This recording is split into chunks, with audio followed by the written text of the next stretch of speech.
नमस्कार दोस्तों, मैं प्रवीण कुमार गुप्ता आप सभी का फिर एक बार स्वागत करता हूं।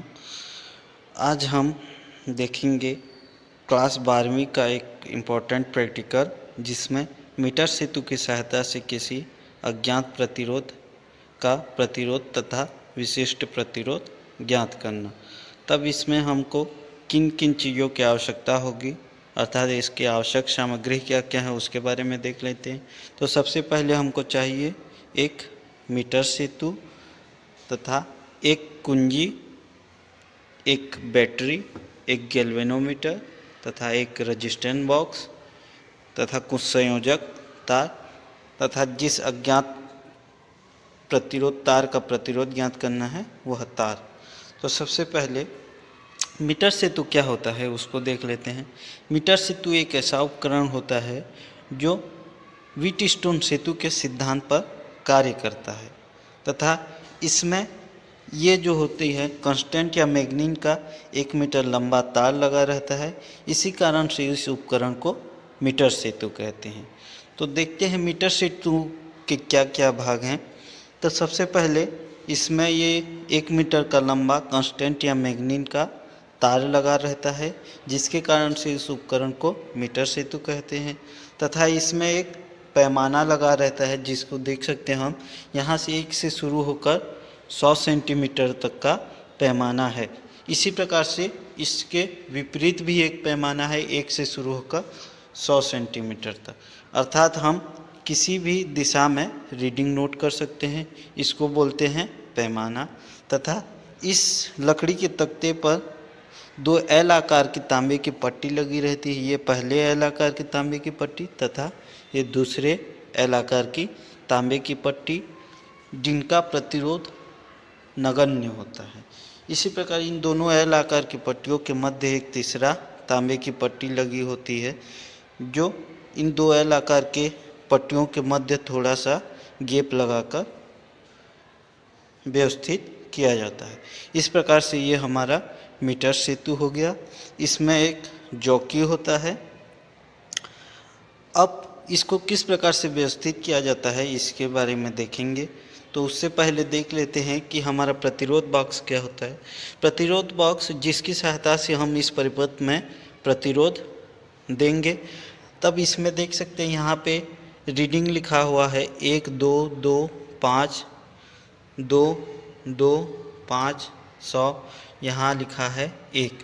अर्थात ये जहाँ पे जिसके सामने जितना रीडिंग लिखा रहे, जैसे यहाँ पे 1 लिखा है तो इसको अगर निकालूँ तो इस परिपथ में क्या हो जाएगा, 1 ओम का प्रतिरोध आ जाएगा। इस प्रकार से ये प्रतिरोध बॉक्स काम करता है। तो इस प्रकार से अब इस पूरे उपकरण को किस प्रकार से व्यवस्थित करना है उसके बारे में देख लेते हैं।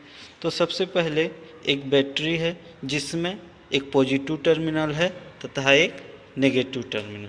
तो सबसे पहले इस बैटरी के पॉजिटिव टर्मिनल को हम संयोजक पेज ए पर लाके कनेक्ट कर देते हैं। ठीक है। उसके पश्चात इस बैटरी के नेगेटिव टर्मिनल को हम एक कुंजी के एक सिरे पर कनेक्ट कर देते हैं तथा दूसरे सिरे को लाके इसके मीटर सेतु के संयोजक पेज सी पर कनेक्ट कर देते हैं। इस प्रकार से हम बैटरी को कनेक्ट कर दिए मीटर सेतु पे। अब एक जो गैप होता है MN, उसके मध्य एक ज्ञात प्रतिरोध R को जोड़ना आता है। तो उसमें हम प्रतिरोध बॉक्स के दोनों टर्मिनल को इससे संयोजक पेज की सहायता से कनेक्ट कर लेंगे। इसमें से किसी भी टर्मिनल को किसी में भी कनेक्ट किया जा सकता है, कोई फर्क नहीं पड़ेगा। उसके बाद एक जो दूसरा गैप रहता है XY, इस पर एक अज्ञात प्रतिरोध तार, जिसका हमें प्रतिरोध ज्ञात करना है, उसको इसमें कनेक्ट कर लेंगे इस प्रकार से। उसके बाद इसके मध्य एक बिंदु D रहता है, जहाँ पे गैल्वेनोमीटर को कनेक्ट करना रहता है। तो इस बिंदु D से हम गैल्वेनोमीटर के पॉजिटिव टर्मिनल को कनेक्ट कर देंगे तथा नेगेटिव टर्मिनल को संयोजक तार की सहायता से एक जॉकी के साथ कनेक्ट कर देंगे। सबसे पहले हम ये जो कुंजी रहता है इसको इसमें लगा के कुंजी को ऑन कर लेंगे। इसके पश्चात ये परिपथ में क्या हो रहा है, करंट फ्लो होना स्टार्ट हो गया। अब हमारा परिपथ सही है या नहीं इसकी पुष्टि करने के लिए सबसे पहले क्या करेंगे, जॉकी को लेकर इसके मीटर सेतु के एक सिरे पर टच करेंगे इस प्रकार से। तो जब मीटर सेतु के एक सिरे पर टच कराते हैं तो देख सकते हैं गैल्वेनोमीटर में राइट साइड में विक्षेप हो रहा है। उसके पश्चात जब इसके लेफ्ट साइड में टच कराते हैं तब गैल्वेनोमीटर में देख सकते हैं विक्षेप इस साइड में है, लेफ्ट साइड में। तो अब हमको क्या करना है, जब हम देख सकते हैं अपने कॉपी में कि एक टेबल बना है जिसमें पहले में ज्ञात प्रतिरोध R का मान लिखना है, दूसरे में L की लंबाई जो संतुलन लंबाई होगी तथा तीसरे में 100 माइनस L लिखना है। इस प्रकार से S का कैलकुलेशन करना है।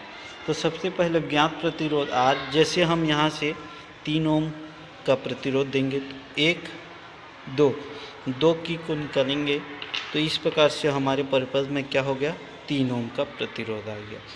अब हम क्या करेंगे, इस जॉकी की सहायता से एक ऐसा पॉइंट ढूंढेंगे जहाँ पे विक्षेप गैल्वेनोमीटर में विक्षेप क्या हो, 0 हो।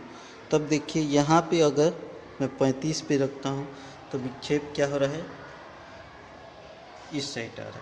तो जैसे जैसे मैं इसको इससे जॉकी को इधर चलाता हूँ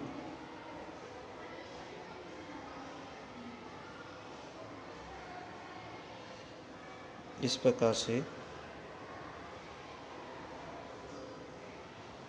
तो देखिए ये जो विक्षेप हो रहा है बार बार चेंज हो रहा है। तो हमारा ऐसा विक्षेप चाहिए जहाँ पे कांटा 0 पे। तो देखिए ये हमारा ये विक्षेप पे आ गया, यहाँ आ गया।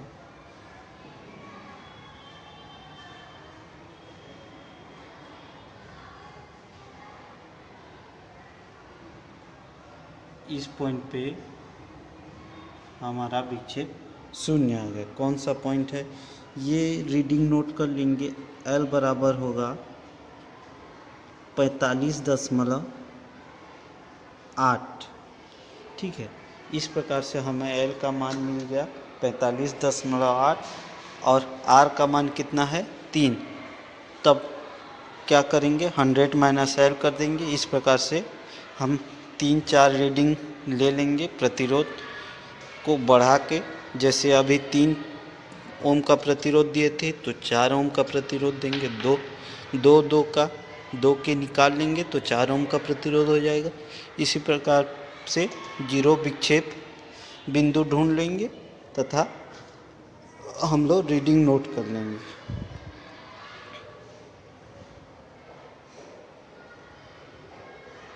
यहाँ देख सकते हैं, ये देखिए यहाँ आ रहा है हमारा विक्षेप 0। 49.2 पे हमारा विक्षेप आ रहा है 0। इस प्रकार से हम रीडिंग नोट करते हैं। धन्यवाद।